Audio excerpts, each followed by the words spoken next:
Thank you all for being here tonight for this a very special History Revealed with Adam Bledsoe. And I'm going to turn it over to Peter Ratcliffe from the East Side Freedom Library in just a minute. I'm Robin with the Ramsey County Historical Society, and we are delighted that you are all here tonight.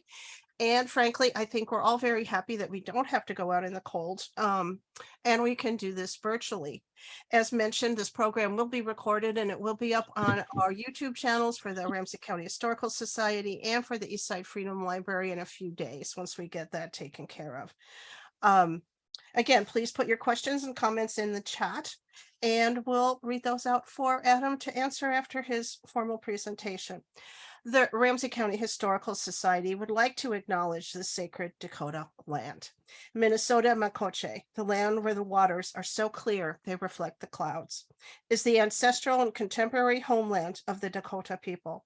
It is also home to the Anishinaabe and other indigenous peoples.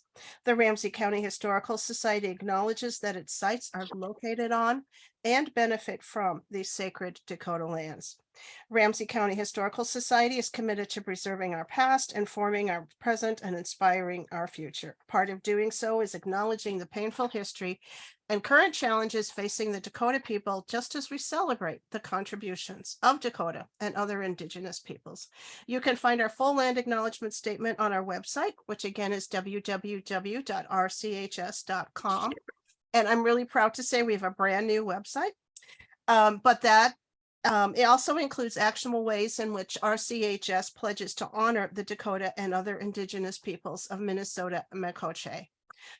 We're committed, and so is the Eastside Freedom Library committed, and the Roseville Library, to presenting the stories and histories of all in our community.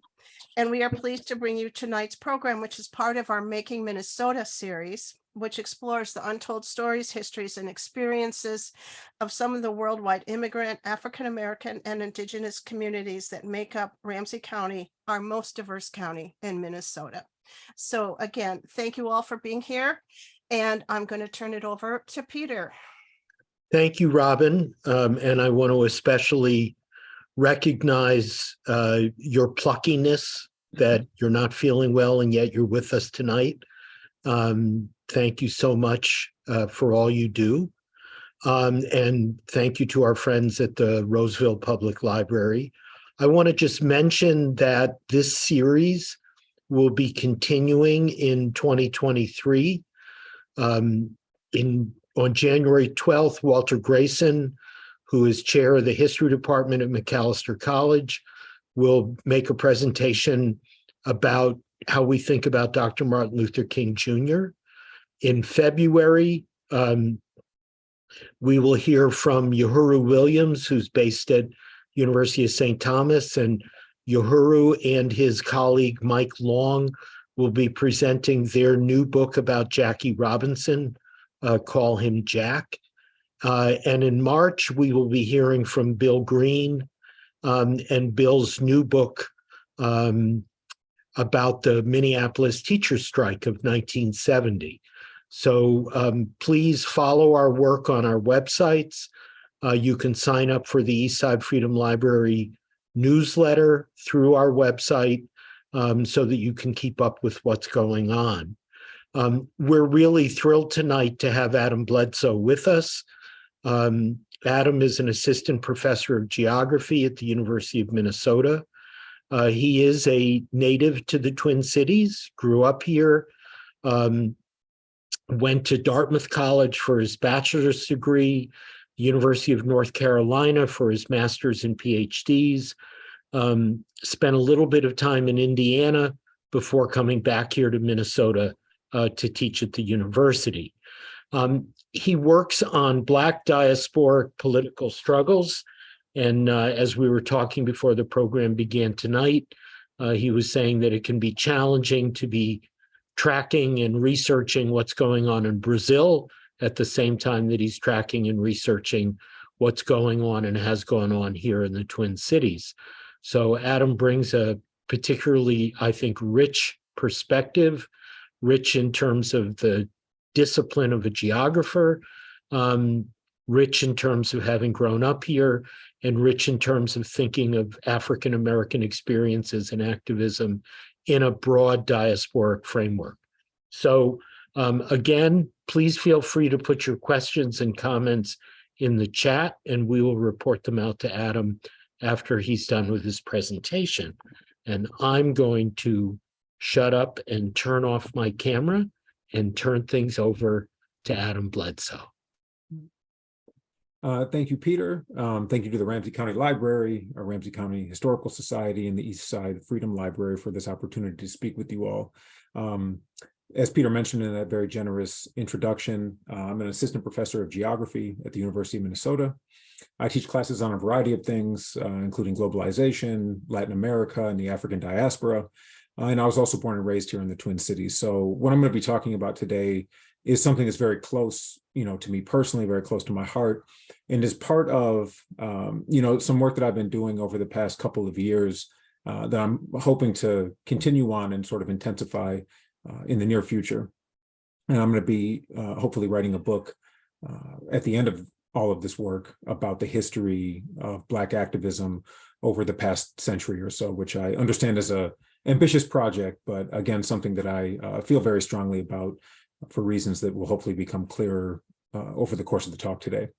So tonight, what I'm going to be talking about is really kind of a very small portion of this larger project that I have here in the Twin Cities and that I'm conducting in the Twin Cities.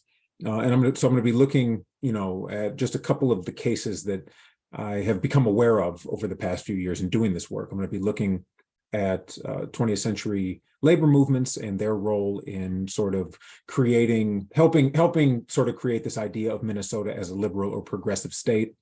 I'm going to be talking about 20th century civil rights organization, the North Central Voters League, and its role in kind of creating an environment in which vocational institutions and electoral sort of political struggles can take place in the Black community. And I'm going to be looking at educational movements and sort of grassroots educational programs of the late 20th century. What I'm going to be talking about today is going to be based on a series of interviews I've done. I'll try to kind of flag when I'm citing interviews that I've done over the past couple of years, general conversations that I've had, as well as archived publications like the Minneapolis Spokesman, and secondary sources too, books and academic articles, things of that nature. At the end of the talk, I will put a slide up that has some of the works that I'm drawing from. I want to acknowledge also that I'm not going to be able to talk about everything, right, that I've learned. I'm not going to be able to talk about all forms of struggle that have occurred over the past century. If I leave somebody out that if you're in the audience and you see yourself implicated in this work and I don't mention you, it is not at all personal. It's not an oversight. And I do welcome feedback on suggestions of organizations or people that I could sort of pursue or might want to think about. So I do welcome the feedback in that regard. I'm going to share the screen now and we'll get started.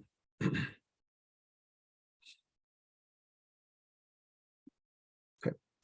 So, I've kind of set up what I'm going to be talking about. I'm going to be talking about a series of stories really in thinking about how Black activism has kind of laid the groundwork for how we experience the Twin Cities today, right? That include institutions, it includes reputations, all of some of the things that sort of make up the Twin Cities as a place that we know, a place that we move through, places that make us who we are. I'm going to argue is an outcome in a lot of ways of the political agendas and struggles of Black activists of the past and the present. The opening sort of stories or vignettes that I'm going to use for this presentation come from conversations and one interview that I did with Brother Anurasi Asar, who is a lifetime Twin Cities resident and youth educator, as well as a series of conversations that I've had with my father over the past couple of years, Donald Bledsoe, who is a Twin Cities resident for the past 35 or so years. So starting out with my interview that I conducted in August of 2019 with Brother Anura. Brother Anura was explaining to me how there was kind of a process that he went through during his senior year of high school.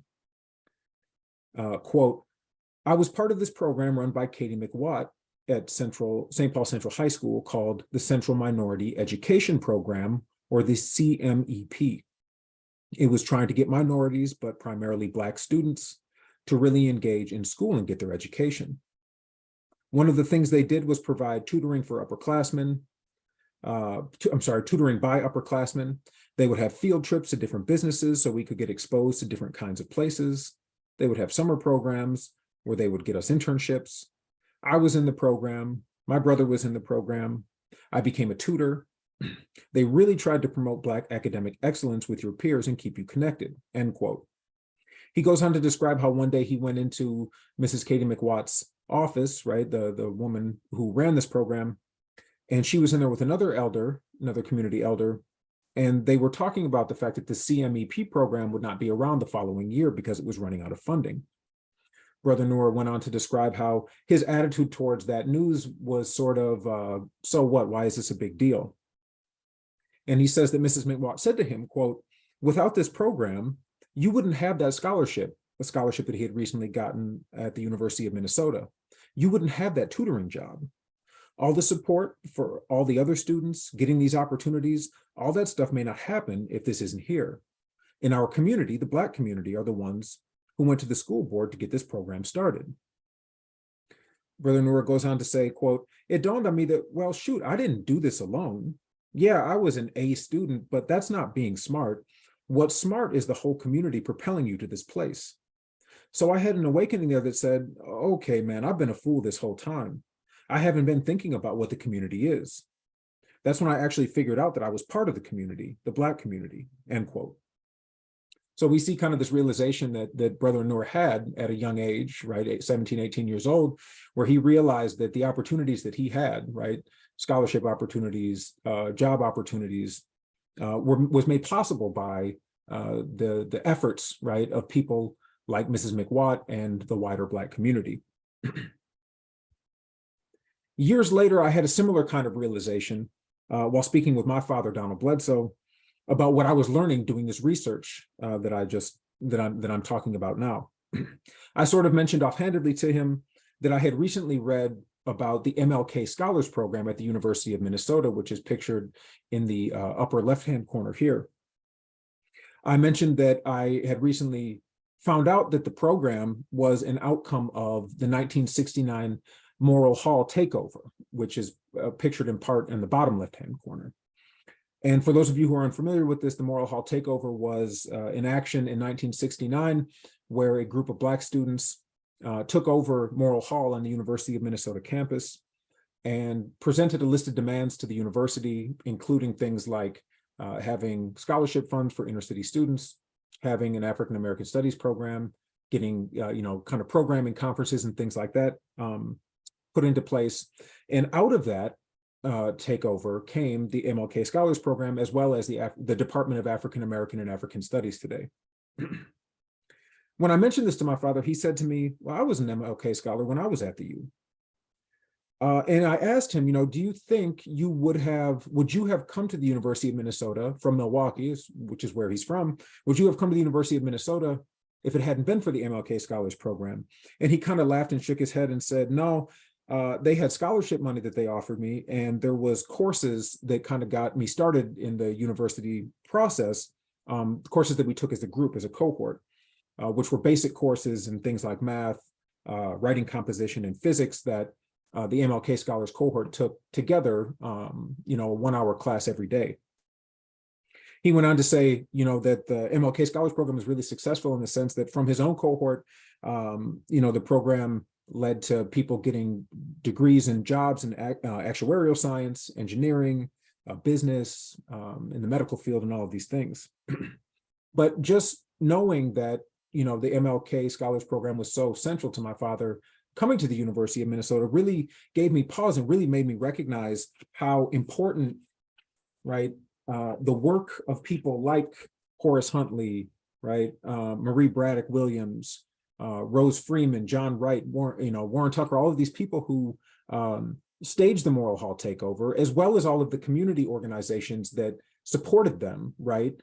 Taught them, gave them, a helping hand in planning and executing this action, including the Inner City Youth League in St. Paul and the Way in Minneapolis. If all of these things hadn't been in place, if all of these people hadn't committed to the struggle in the way that they did, it was a very good chance that I wouldn't even be here today, right? I wouldn't be alive. I wouldn't be in existence, because it was at the University of Minnesota that my father met my mother.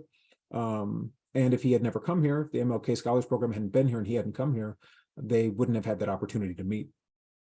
So what these conversations sort of helped demonstrate to me in that moment, but also just kind of what I think they illustrate more broadly, is that the world that we encounter, right, the institutions that we encounter, the spaces that we make and get to know that form us, all of these things are not givens, right? They're not just out there, just existing just because. They are the product of people's agendas, right? Political agendas, the desires and goals and struggles that people enact. And in that way, I would say we owe our present to the past efforts of our elders and our ancestors. And it also means that we ourselves, the actions that we take today, will lay the groundwork for what comes in the future for the youth of today and for those who are still unborn. So I mentioned at the beginning, that I am a professor of geography. It might be, for those of you who aren't familiar kind of with geography as a discipline, it might be a little bit confusing to think of a geographer doing this kind of work. Most of the time when people think of geography, they think of maps, they think of memorizing state capitals and, where countries are located in the world. But what geography, I think, also does for us as a way of kind of looking at the world is to really highlight the ways that relationships and actions are the things that make the world what it is, right? We come to understand the world the way we do based on the actions, the knowledges, right? The dreams and struggles of everyday people. And that's kind of what that's what I'm trying to get at in analyzing the Twin Cities that we experience today is an outcome of that, right? So again, to kind of give you a sense of what I'm going to be talking about today, I'm going to be looking at the role of early 20th century labor movements and labor activism in sort of creating the idea, right? Helping create the idea and really helping push the legislation and the actions that have allowed Minnesota to kind of lay claim to this, to being a progressive or liberal place. Second thing I'm going to be talking about is the role of a late 20th century civil rights organization, the North Central Voters League, in creating opportunities for employment and elected office in the Black community. And I'm going to be looking at, thirdly, the role of grassroots organizations in creating, sort of local educational movements and struggles as well. So first, as I said, we're going to be talking about the labor movement in the Twin Cities. And one of the things that kind of will help situate our understanding of why the labor movement took the forms that it did, took the shape that it did, is better understanding sort of what Black Minnesotans were facing and what new arrivals in the Twin Cities were facing during the Great Migration. For those of you who maybe are not familiar with that term, the Great Migration, there's a time period roughly from shortly before World War I to the couple decades after World War II, when large numbers of African-American people from the Southern United States migrated to the Northern United States and to the Western United States. So on this map, you can kind of see, right, some of the places that sent a lot of migrants out and places that received a lot of migrants during the Great Migration.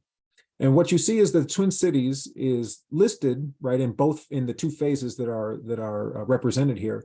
The Twin Cities is represented as having received, a modest number of African Americans coming from the South. And there's a lot of reasons that people give for Minnesota not receiving the same number as other Midwestern areas like Cleveland or Detroit, Chicago, St. Louis. And people frequently say, it was too cold here. The migrants didn't want to come to a place so cold. They didn't want to come to a place that was so far away. It was too far for them. There wasn't enough industry here. There weren't industries here that really would have offered employment. But in reality, what was one of the main factors for the Twin Cities receiving such a small number of migrants during that time was that white employers wouldn't hire Black workers by and large. And that's sort of well illustrated in the following sort of story. During and after World War I, Black churches and networks of Black barbers in St. Paul sought to create a chapter of the Urban League to help place newly arriving Black Southerners in jobs. The St. Paul Chamber of Commerce at this time vehemently protested this Urban League chapter. They feared it would bring large numbers of migrants to the city, and it was only after Black leaders agreed to sort of hold off large-scale migration from the South that the St. Paul Urban League was founded, right? So you see these efforts on the part of white business establishments and white elite actors trying to keep Black people from coming to the Twin Cities at all. Unsurprisingly, then, for the migrants that did arrive here, right, and for and also for the African Americans that were already residing in the Twin Cities, the workplace and sort of work opportunities were very segregated and very limited. Throughout the early 20th century, many unions, right, had opened constitutional bars against Black members, meaning that there were actually written in the union's constitutions rules against hiring Black workers. In 1930, Dr. Walter Ryder of McAllister surveyed 90 companies in St. Paul about their hiring practices. And 72 of those 90 firms, or 80% of them, said that they would not even consider hiring Black workers.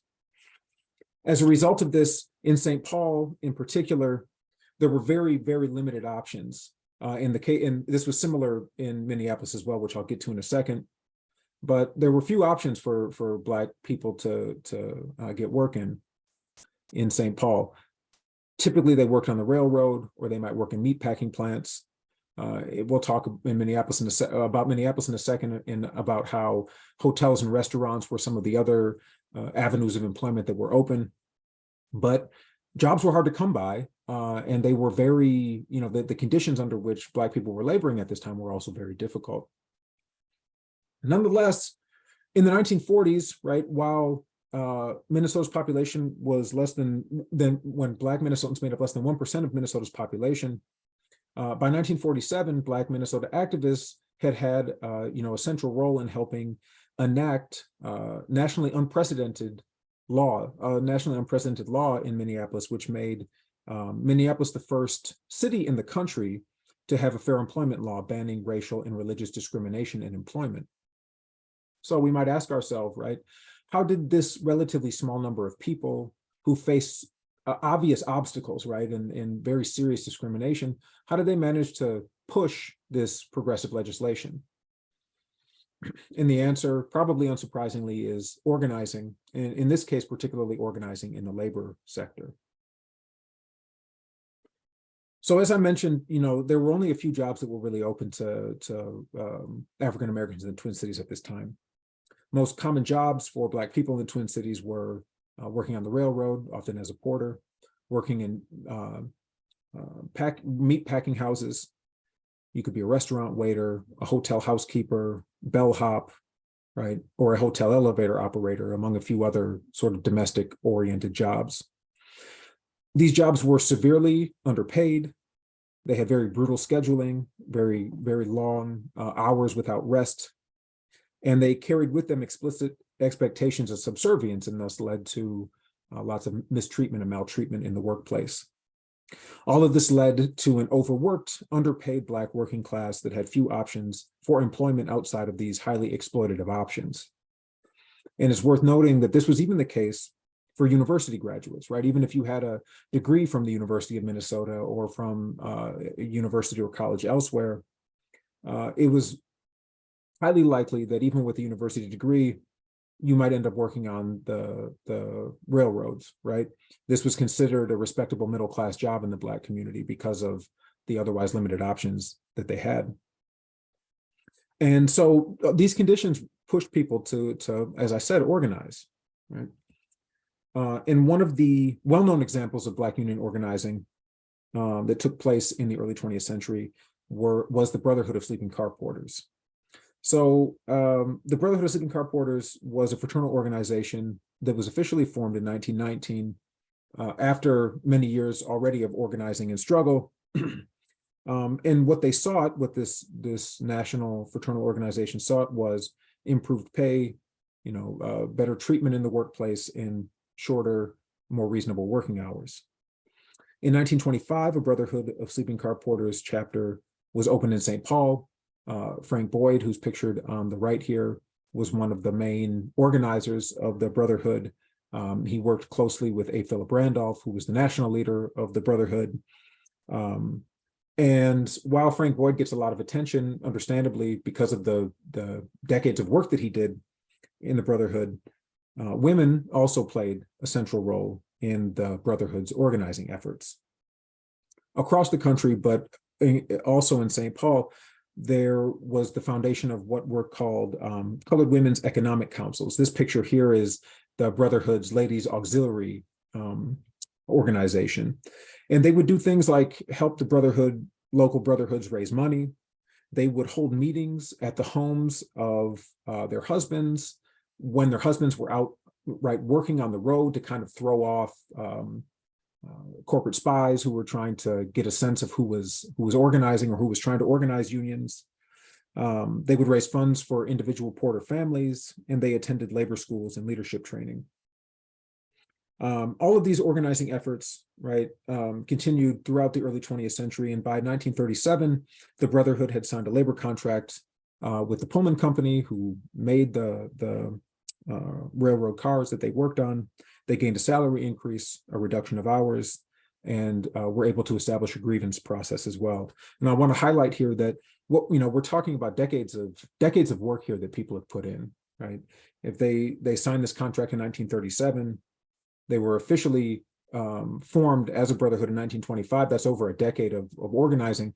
And as I mentioned, there had been organizing efforts that had predated even the official kind of formal founding of the Brotherhood. So this was a lot of work, a lot of commitment that these people put in to this process.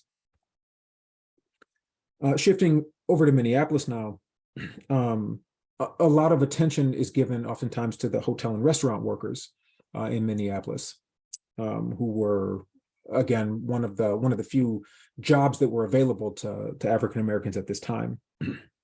And Black hotel and restaurant workers had been rejected from membership in the cooks and waiters local, right? So whereas other restaurant and hotel workers, white restaurant and hotel workers, were part of this local, Black workers were not allowed in it. And this led to the 1930 creation of the Hotel and Restaurant Waiters Union Local 614, which was an all-Black local that included waiters at the Curtis Hotel, Nicollet Hotel, and the St. Paul Hotel. And A.B. Cassius, who's pictured here on the left, was one of the primary figures that gets talked about, one of the primary organizers of Local 614. So Local 614 gets founded in 1930. It eventually sues the Curtis Hotel, demanding equal pay with white waiters at other hotels. And at this time, white waiters were making nearly 4.5 times what Black waiters were making at the Curtis Hotel. They also sued for back wages.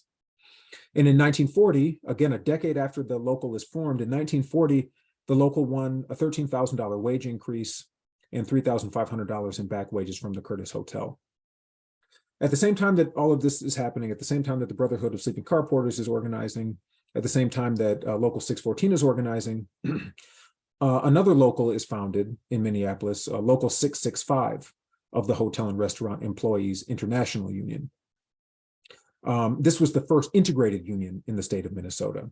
And Local 665 was the outcome of efforts by multiracial organization of hotel and restaurant workers, and was aimed at organizing what were called the miscellaneous hotel workers. These were elevator operators, maids, receptionists, many of whom were Black women. And Nellie Stone Johnson, who was an elevator operator at the Minneapolis Athletic Club, was one of the primary organizers of that movement. An outcome of this organizing effort was a bump in pay for women who did this work. Now, it's worth pointing out here that the organization of all, the organizing that was going on at this time were not sort of isolated instances. They weren't operating with ignorance of each other, right? They were actually all, in a lot of ways, not only familiar with each other, but tied to one another.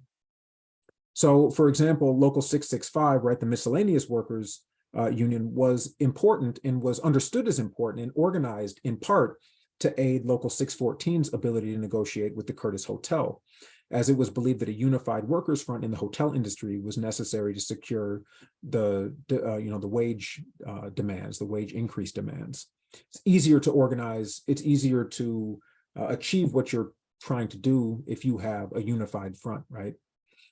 At the same time, the organization of Local 665 was partly made possible, according to Nellie Stone Johnson, who's pictured here, because of the role of the Brotherhood of Sleeping Car Porters at that time. Nellie Stone Johnson says in her memoir that she was protected, she feels that she was protected from workplace reprisals due to the fact that she had 4 uncles who were Brotherhood of Sleeping Car Porter members, right? So, because of the clout that the Brotherhood had, because of the connections that it had, she felt like she was partially protected in her ability to organize Local 665.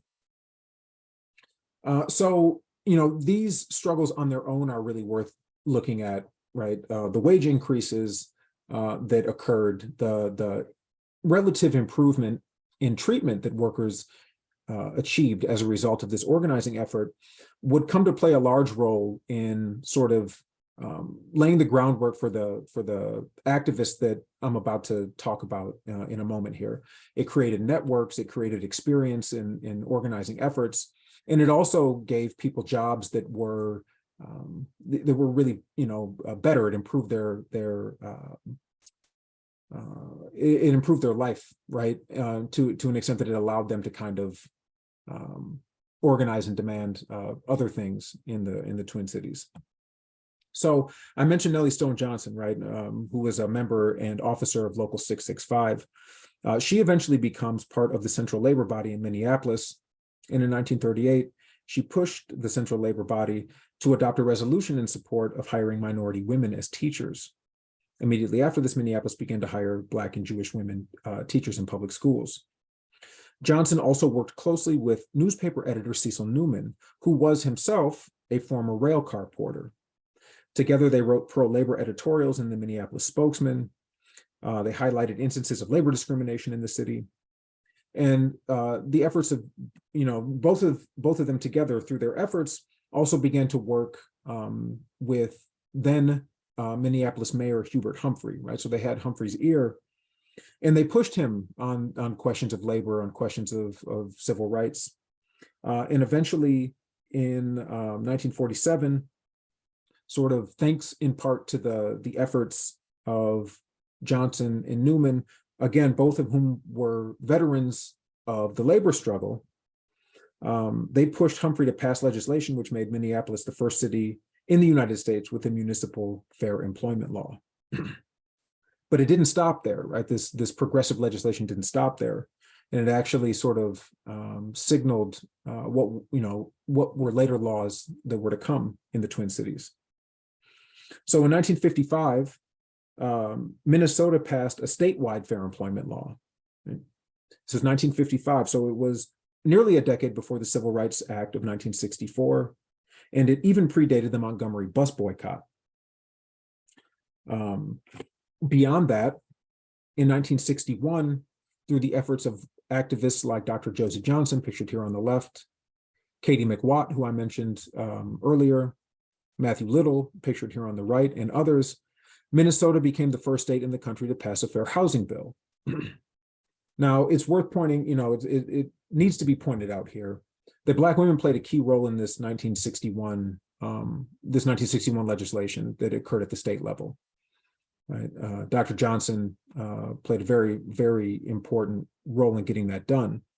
However, it's also worth noting that Dr. Johnson credits Matthew Little with being one of her first friends after she moved to the Twin Cities, after she moved to Minneapolis. He was the person who invited her to join the Minneapolis NAACP, and he's someone who gave her a firsthand historical account of his experiences with housing discrimination and racial inequities in Minneapolis. One of Matthew Little's first jobs, in fact, I think it was his first job in the Twin Cities after moving here in 1948, was at the Curtis Hotel, which is the site of the all-Black Local 614. Now, I highlight all of these facts to point out that, all of this progressive legislation, right, in all of this legislation anticipated, right, it preceded the civil rights movement legislative gains in the 1960s. All of these were, in a lot of ways, outcomes of the decades-long organizing efforts of Black labor activists. So if Minnesota can claim to be a progressive or liberal place, right, which it so often likes to do, it can do so in large part thanks to Black activism, right?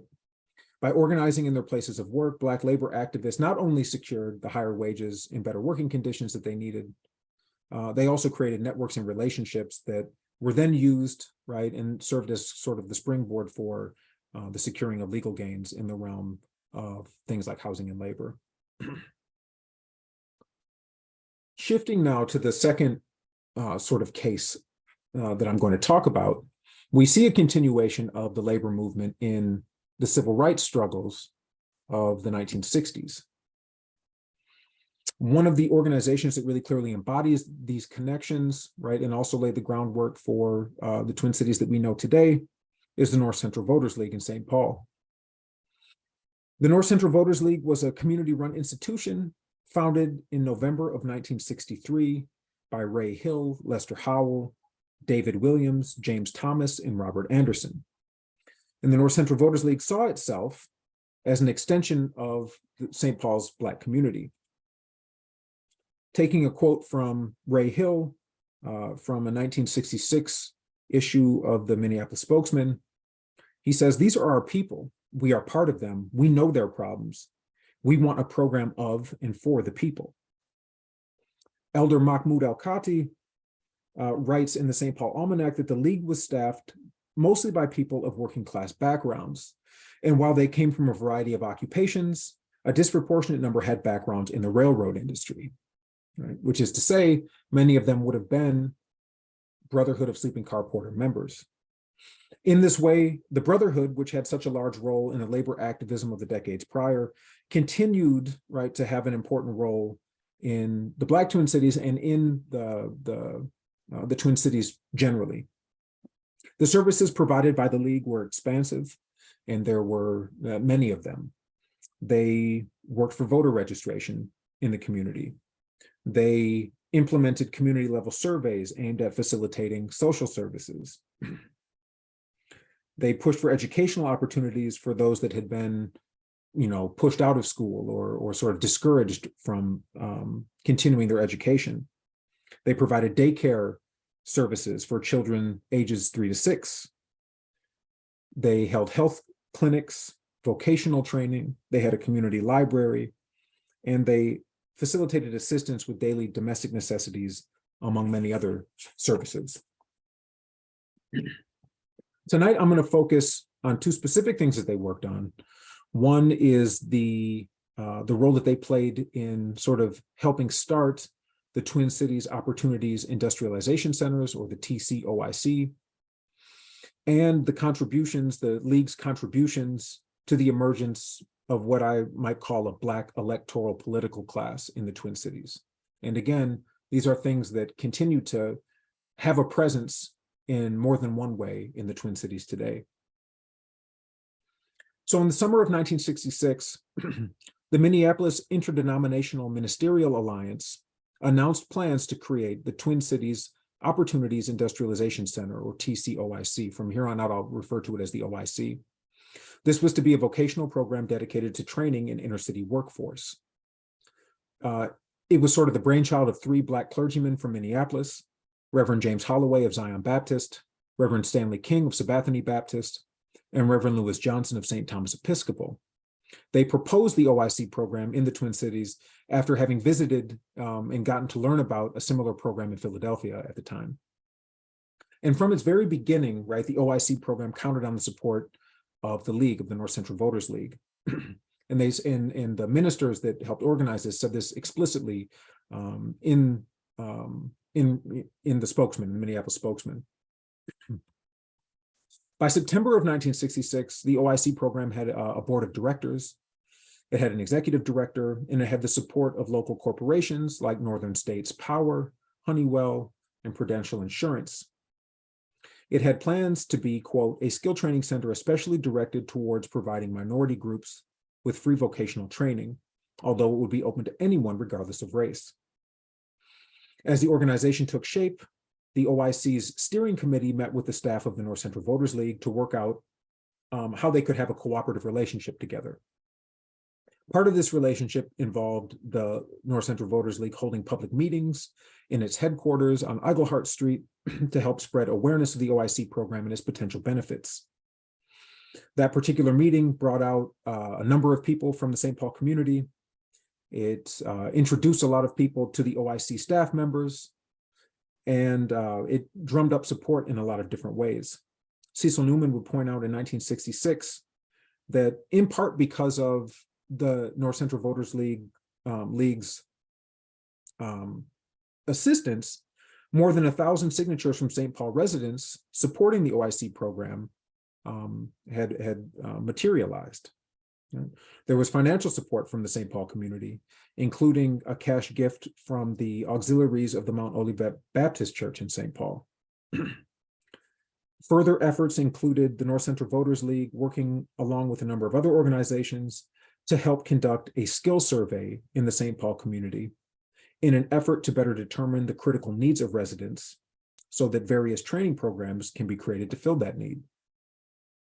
By late fall of 1967, the OIC program had expanded beyond vocational training to offer the Adult Armchair Education Program, which had, quote, approximately 200 persons participating in the discussion and instructional meetings, which occurred as a 10-week series of meetings in private homes throughout the Twin Cities, urban and suburban areas, which provided an opportunity for persons of varied cultural and racial origin to study and exchange views on a whole range of human relations problems, end quote. The instructors of this adult armchair education program received training from an organization known as the Cultural Heritage Institute. The young man who ran the Cultural Heritage Institute had begun his activism in the Twin Cities at the North Central Voters League after moving to St. Paul from Cleveland in 1963. His name was Milton Williams, but you all may know him better today as Elder Mahmoud El-Kati, and I'll talk about Elder Mahmoud's further role in just a second. So while, you know, the North Central Voters League they weren't the ones who started the OIC program per se, they nonetheless played a really important role in establishing support for the institution. They held open houses, right? They shared information about the potential benefits of the OIC program. They fostered support for the program among St. Paul residents. They helped get financial donations for the program. They offered logistical support. And activists like Elder Mahmoud, who worked with the North Central Voters League, helped establish courses to complement the work that the OIC program was doing. It's perhaps unsurprising that the North Central Voters League would support a vocational program like this, in part because of the League's connections to the labor movement, right, and the recognition of the importance of employment and labor in the Black community. In 1996, the OIC program merged with another job training and placement program called Two or More to create what is today Summit Academy OIC, which is still active and has 2 campuses in North Minneapolis. Today, Summit Academy offers 20-week courses for careers in IT, construction, and medical administrative assistance, as well as 10-week GED courses. So, you know, again, the work that the League did, the North Central Voters League did to kind of help prop up the OIC in its early days, I would say, played a role in helping the OIC program not only get established, but also eventually become what we know as Summit Academy OIC today. Some of you may know people who have studied at Summit Academy. Some of you may even yourselves have, attended Summit Academy OIC. And, as I mentioned, it would be, I think, thanks in part to the North Central Voters League that this took place. Beyond the work that they did in the OIC program, the North Central Voters League was also central to getting Black Twin Cities residents active in electoral politics. On Tuesday, March 10th, 1964, St. Paul resident Katie McWatt, again, someone who I've mentioned a little bit earlier in the talk, secured a nomination for St. Paul City Council. This was a significant moment, not only because Mrs. McWatt and her campaign had met with over 1,500 people across every ward of St. Paul, but also because if elected, she would have become, quote, the first Negro to win elective office in the history of the saintly city, end quote. Among the first organizations to endorse Mrs. McWatt's campaign was the North Central Voters League. Elder Mahmoud El-Khati explained to me in an interview, conversation that we had in March of this year, that upon moving to St. Paul from Cleveland in 1963, he encountered the recently formed North Central Voters League and got to know Mrs. McWatt because, quote, the North Central Voters League said, we got to elect Katie McWatt, end quote. And according to Elder Mahmoud, quote, the North Central Voters League was the most visible and aggressive supporter of the McWatt campaign on every level, end quote. Despite the best efforts of Mrs. McWatt, her supporters, and the North Central Voters League, she lost a very close election in the fall of 1964. Yet despite the undesirable outcome, perhaps the disappointing outcome of this 64 city council election, the North Central Voters League support of Mrs. McWatt's campaign helped raise its local profile, right? It sort of gave it more visibility in the community. And it also portended further assistance with electoral campaigns. 2 years after Mrs. McWatt's nearly successful run for city council, the North Central Voters League endorsed St. Paul police officer James Mann for the St. Paul Board of Education.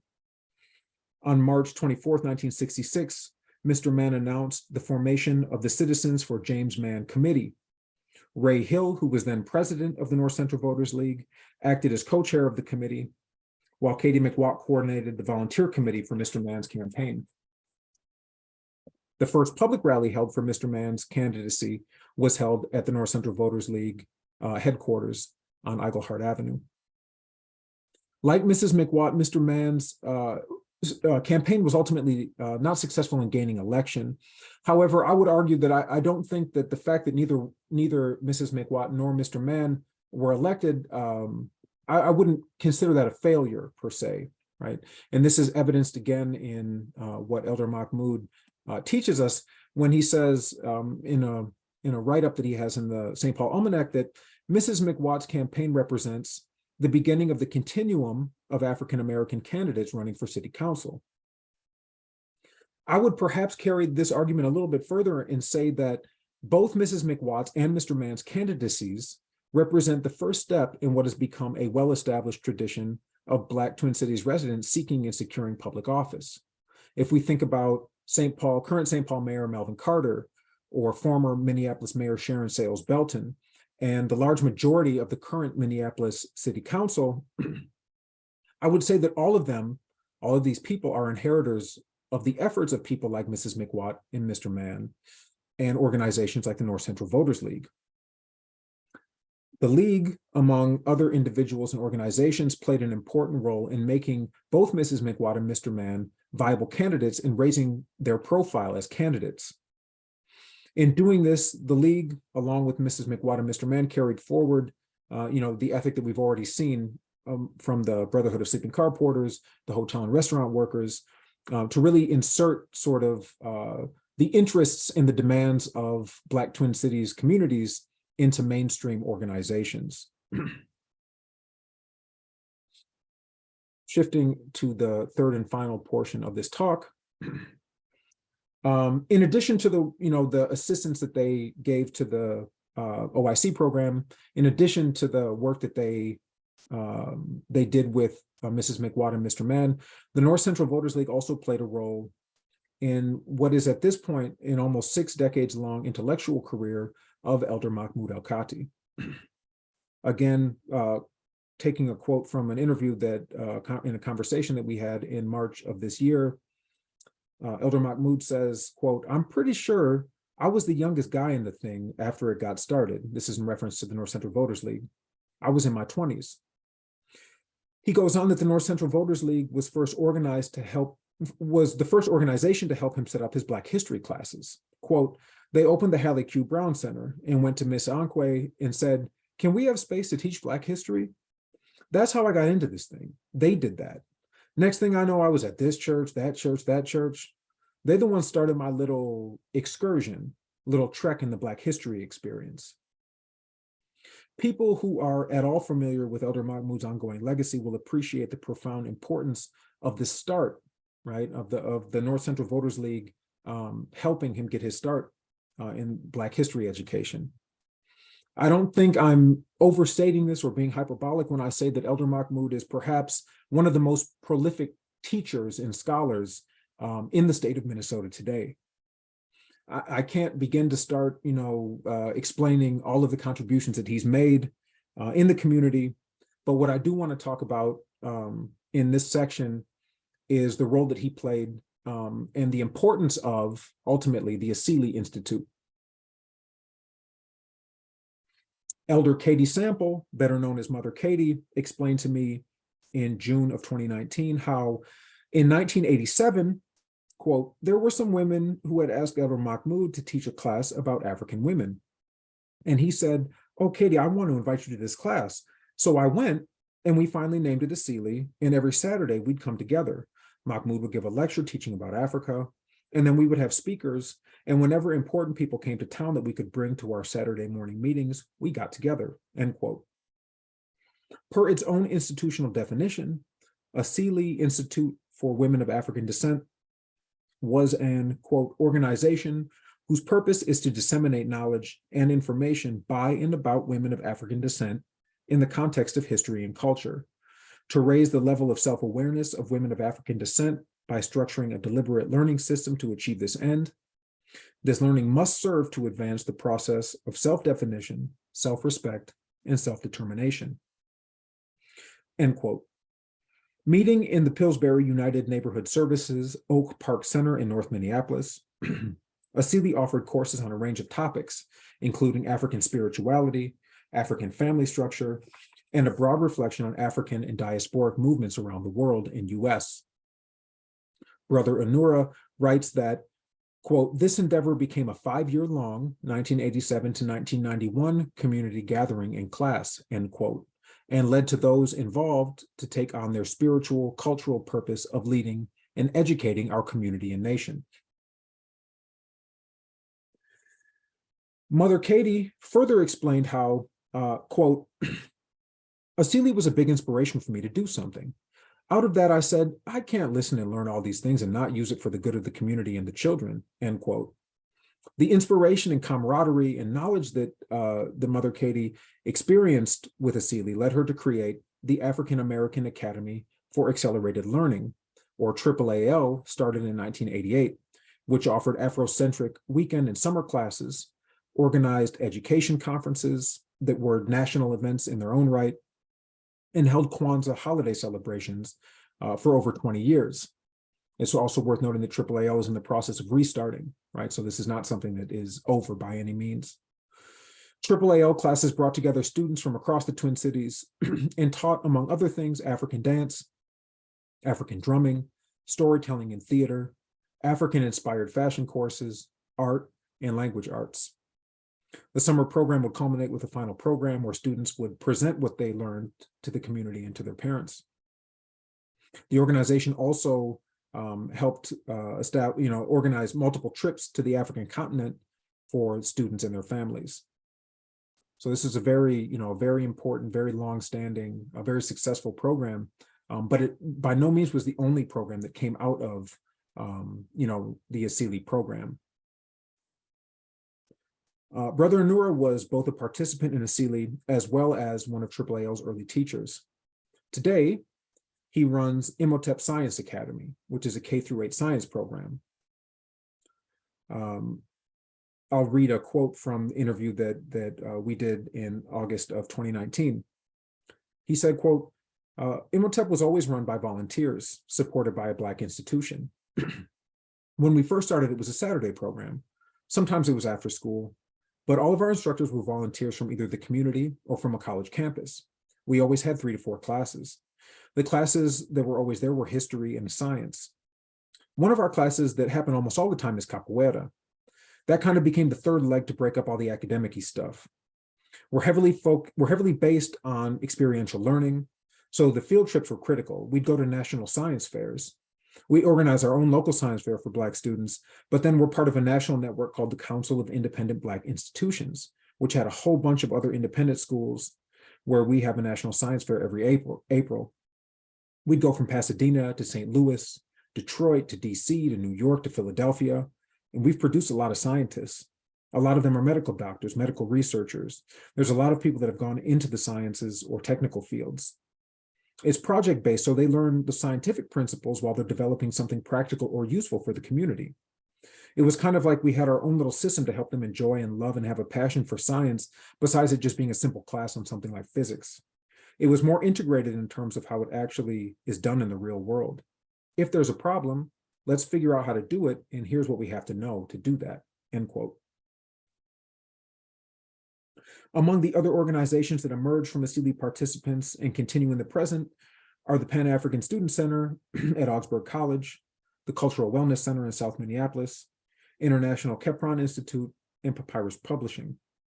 These organizations are themselves, right, as I said, present day, still active institutions that are formative and have been formative organizations for generations of Black Twin Cities individuals and families. I want to point out here that if we can understand these various organizations as not only sort of important centers of community, but in many ways as outgrowths of the ASELI Institute, and if we recognize that Elder Mahmoud had a central role in the ASELI Institute, and also recognize that his pedagogical beginnings in the Twin Cities began in part through the North Central Voters League, and we also recognize that the role the labor movement played was central to starting the North Central Voters League, then we can begin to trace a line between our institutions of today, right, that we encounter on a daily basis, and the Black political struggles and organizations that have occurred throughout the course of the 20th century. I want to point out here that this is just like, these are just a couple instances, a couple short sort of brief instances of people, institutions, and organizations that have contributed to making the Twin Cities the place we experience today. But I would say that these few examples can give us a sense of how big this phenomenon actually is, right? It shows us the importance of Black Twin Cities activists in establishing city and statewide social reputations, the creation of vocational institutions, jobs programs, and political opportunities, and grassroots educational activities that have molded generations of Twin Cities residents. In all of these cases, Black activists were seeking to create opportunities for their communities, right? But in the process, they created a foundation for us to continue struggling for a world that we want to see. I would say that those struggles continue in the present through today's activists who some of the younger generations I've not got to talk about, but ultimately I hope to, and I hope to pay more attention to that in the work that I continue to do on this topic.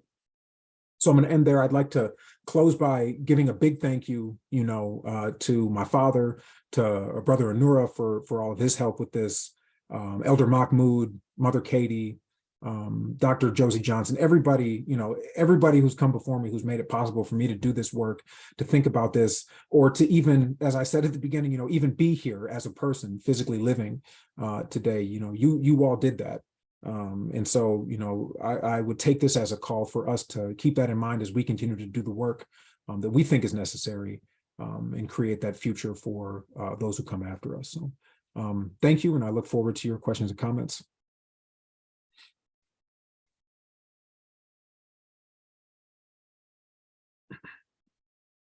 Mm. Thank you, Adam, for just such a stimulating presentation. Again, we want to invite people to put questions in the chat. There were a couple of questions that came in while Adam was presenting. One was about the location of the North Central Voter League offices. You said that's on Eaglehart. Where can you be more specific, Adam? So 739 Eichelhart Street, it was the old Elks Lodge.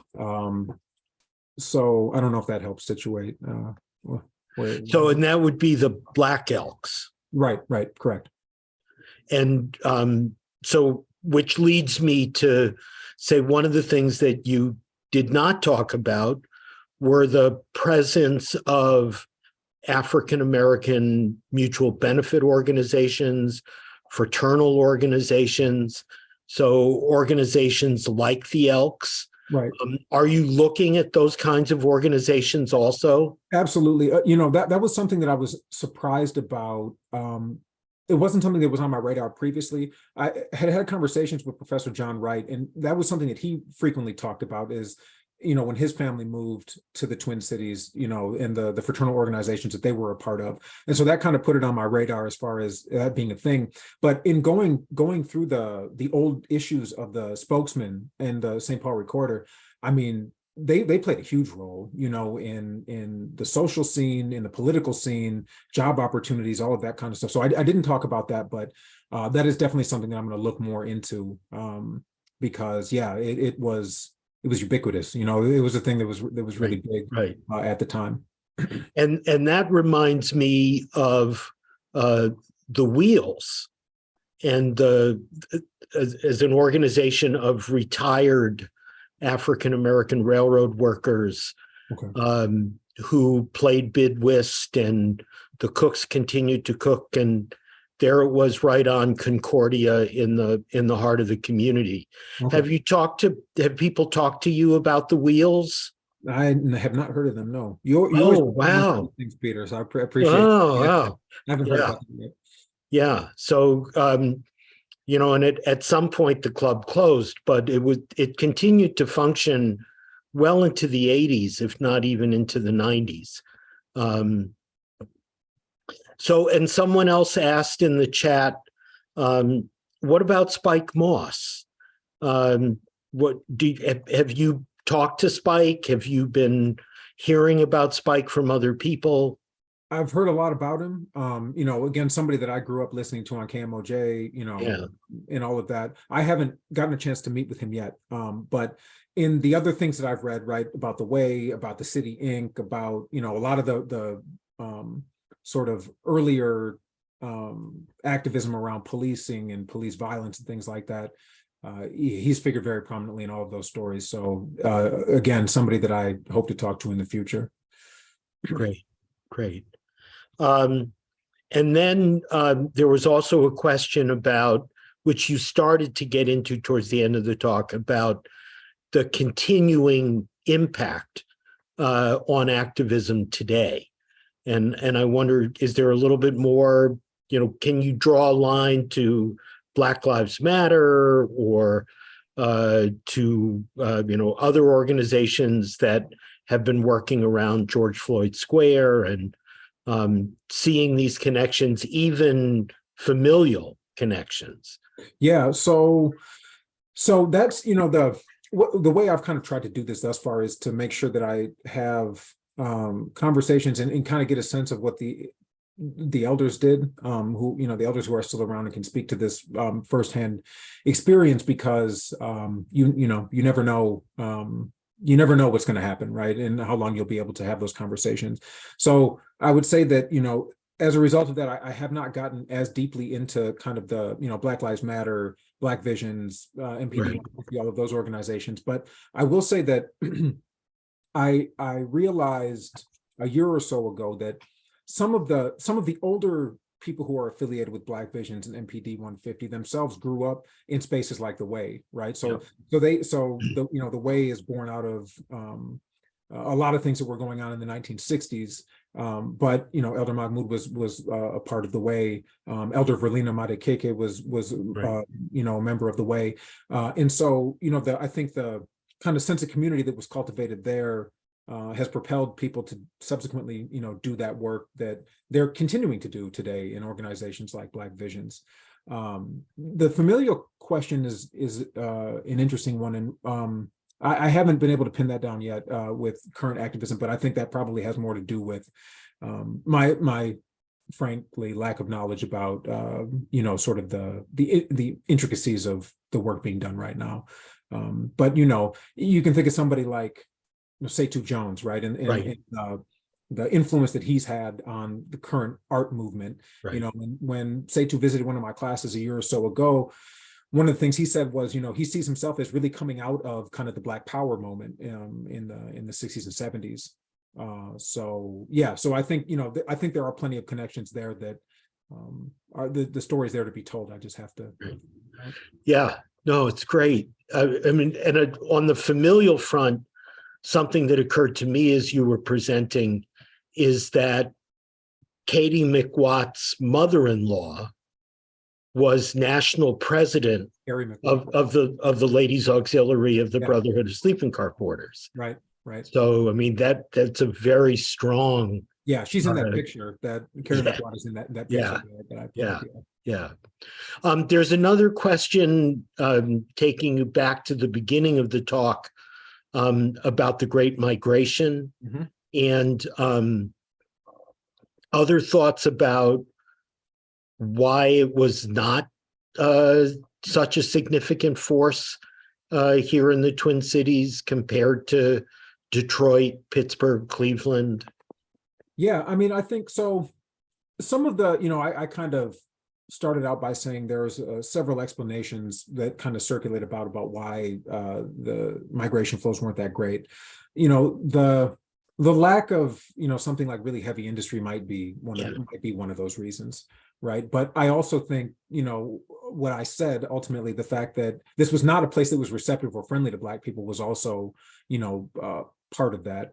So I'll say I don't know enough about exactly what was happening in a place like Detroit, right? And sort of what the rationale was for accepting such large numbers, except for the fact that they needed large numbers of people to work, automotive industry and things like that there. But I think the reason that I talked about that was because I think it lets Minnesota off the hook a little bit as a state, right? To say that it was because of distance, it was because of lack of industry. Well, some of those things may have been the case, but when elite actors sort of collude with enforce, right? The Black community to not accept as many people as they might otherwise have done, that has significant impact as well. Thank you. I'm going to just tell a quick little story. When you talk about migration and labor, and a lot of people don't realize that in the 1980s, the Ford plant in St. Paul was part of a national program negotiated by the Auto Workers Union and Ford, that as Ford was closing plants elsewhere in the country, they allowed workers by seniority to transfer to plants that were growing. And the Ford plant in St. Paul had historically employed very few African Americans, though Ford was a major employer of African Americans in Detroit, but very few in St. Paul. And 300 workers transferred to St. Paul in the 1980s, coming from Detroit, Cleveland, Los Angeles. They were overwhelmingly African American and Latino. And they had quite an impact on the internal politics of UAW Local 879 and really helped push that local in a progressive direction on issues of racial and economic justice. nobody's really written about that cohort of about 300 people who moved here and were really kind of pioneers in the 1980s and ended up playing a very significant role in what was one of the most important local unions here in the Twin Cities. Okay, that's great to know. I'll Thank hook you up. Yeah, yeah, I appreciate that. That would be great. That would Great, be great, Thank you. great. So there are no other questions in the chat. Why don't we, Robin, or is your hand on the switch? Can we allow people and encourage them to turn on their videos and turn on their audio, and we can have a little more of an informal chat? Yeah, I'm going to stop the recording, but before I do that, I want to say a big thank you to Adam for this wonderful presentation. It was absolutely fascinating. And I want to thank everybody for being here tonight. And as Peter mentioned, check out our websites. We got some great programs coming up. I can't believe it's going to be 2023, but we've got great programs coming up. So again, thank you all for being here tonight. So please, our experience in the past has been, it's a